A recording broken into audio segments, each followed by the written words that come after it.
Сегодня мы проводим этнографический диктант. Это акция у нас всероссийская. Она проводится уже 7-й год, и мы рады здесь, в историческом парке, принимать эту акцию. И очень рады тому, что к этой акции сегодня здесь присоединились наши школьники и учащиеся и студенты учреждений профессионального образования, среднего профессионального образования. Эта акция, конечно же, направлена в первую очередь на самопознание, на изучение и стремление изучить то, чем мы обладаем.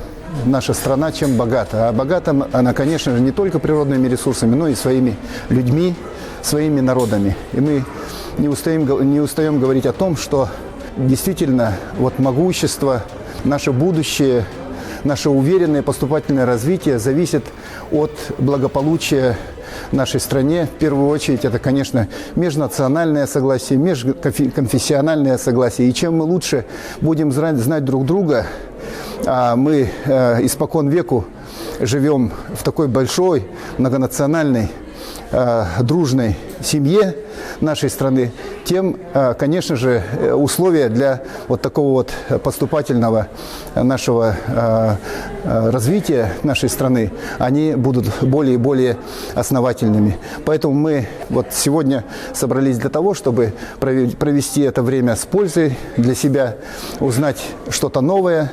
Даже если мы не знаем ответа на какие-то вопросы, изучить это уже самостоятельно, посредством интернета или книг.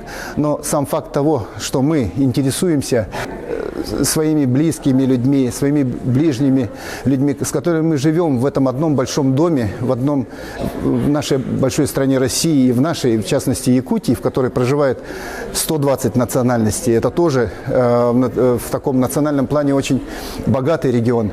Это уже радует, и это очень важно. В общем-то, на этом строится и наше уважение к тому достоянию, которым мы обладаем на протяжении многих веков.